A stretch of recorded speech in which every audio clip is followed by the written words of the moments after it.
Assalamualaikum warahmatullahi wabarakatuh. Perkenalkan, nama saya M. Irfan Saputra dari jurusan Manajemen Fakultas Ekonomi dan Bisnis Universitas Islam Indragiri. Baik, di sini saya akan menjelaskan sedikit tentang materi motivasi kerja. Apa itu motivasi kerja? Manusia dalam melakukan pekerjaan tidak terlepas dari motivasi kerja. Yang pertama itu menurut Hasibuan 2008, motivasi mempersoalkan bagaimana caranya mengarahkan daya potensi bawahan agar mau bekerja secara produktif, berhasil mencapai dan mewujudkan tujuan yang telah ditentukan. Yang kedua itu menurut Robin 2007, motivasi adalah kesediaan untuk mengeluarkan tingkat upaya yang tinggi untuk tujuan organisasi yang dikondisikan oleh kemampuan upaya itu dalam menentukan beberapa tujuan individual. Dan yang ketiga itu menurut Winardi 2007, motivasi kerja adalah suatu kekuatan potensial yang ada dalam diri seorang manusia. Adapun pendapat para ahli tentang jenis-jenis motivasi yang banyak tidak diperhatikan diantaranya adalah di sini menurut Hasibuan 2005 menyatakan bahwa dari jenisnya motivasi dapat dibedakan menjadi motivasi positif dan motivasi negatif. Satu, motivasi positif adalah suatu dorongan yang diberikan oleh seorang karyawan untuk bekerja dengan baik. Ada beberapa macam bentuk pendekatan untuk meningkatkan kinerja pegawai, yaitu satu, penghargaan terhadap pekerjaan yang telah dilakukan. Dua, pemberian informasi yang jelas sangat berguna untuk menghindari berita yang tidak jelas. Tiga, memberikan perhatian yang tulus kepada karyawan sebagai seorang individual. Yang keempat itu kebanggaan dalam menyelesaikan suatu pekerjaan yang dibebankan akan menimbulkan rasa puas dan bangga. Dua, motivasi negatif.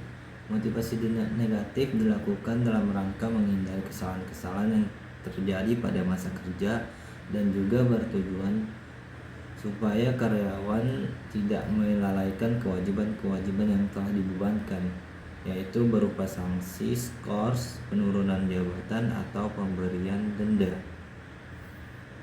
Kalau motivasi berdasarkan sumbernya dapat dibedakan menjadi motivasi internal dan eksternal. Motivasi internal yaitu timbul pada diri pekerja pada waktu menjalankan tugas-tugas atau pekerjaan yang bersumber dari dalam diri pekerja itu sendiri. Sedangkan motivasi eksternal adalah motivasi yang muncul sebagai akibat adanya pengaruh dari luar pekerjaan dan dari luar pekerja itu sendiri.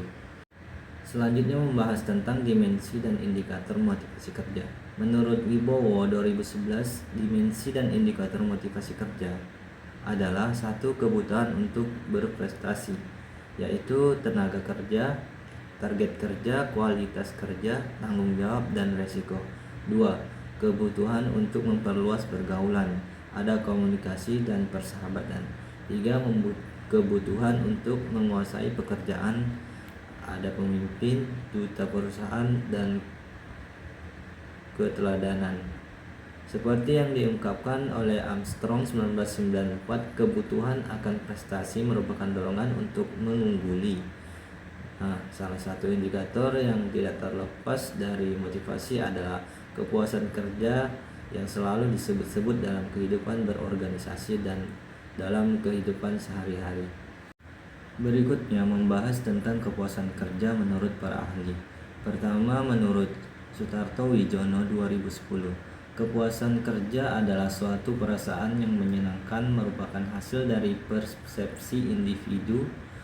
Dan yang kedua menurut Robbins 2007, bahwa kepuasan kerja adalah suatu sikap umum seseorang individu terhadap pekerjaannya. Dan yang ketiga menurut Handoko tahun 2000, bahwa kepuasan kerja adalah suatu keadaan emosional sebagai refleksi rasa puas. Adapun indikator kepuasan kerja menurut Anwar 2009, satu, kesesuaian, seseorang akan merasakan kepuasan apabila didapatkan lebih dari ekspektasi yang diharapkan. 2. Rasa adil. Kepuasan seseorang dapat didapatkan bagaimana mereka merasakan suatu keadilan. 3. Hilangnya perasaan tidak puas. 4. Status first merupakan faktor-faktor yang menjadi sumber dari kepuasan seseorang, meliputi pekerjaan itu sendiri, prestasi kerja, kesempatan untuk maju, pengakuan, dan tanggung jawab. Bahasan terakhir kita yaitu faktor-faktor kepuasan kerja. Giselle dan Brown dalam As'ad 2000 ada 5 faktor yang menimbulkan kepuasan kerja. Yang pertama itu kedudukan atau posisi, di mana perubahan tingkat pekerjaan dapat mempengaruhi kepuasan kerja. 2. Pangkat atau golongan, di mana kenaikan pangkat atau golongan dapat merubah perilaku perasaan seseorang terhadap pekerjaan. 3. Umur, di mana semakin lanjut usia pegawai, maka tingkat kepuasan kerja bisa semakin tinggi. 4. Jaminan finansial dan jaminan sosial, di mana pada umumnya berpengaruh pada kepuasan kerja. 5. Mutu pengawasan. Kepuasan pegawai dapat ditingkatkan melalui perhatian dalam hubungan baik pimpinan terhadap bawahan. Masih dalam faktor-faktor kepuasan kerja, selanjutnya Burd dalam As'ad 2000 mengungkapkan faktor-faktor kepuasan kerja, yaitu 1. Faktor hubungan antar pegawai, antara manajer dan pegawai, dan hubungan sosial antar pegawai. 2. Faktor individual, di mana faktor yang berhubungan dengan sikap orang terhadap pekerjaannya. 3. Faktor luar, di mana faktor yang berhubungan dengan keadaan keluarga dan pegawai itu sendiri. Terima kasih.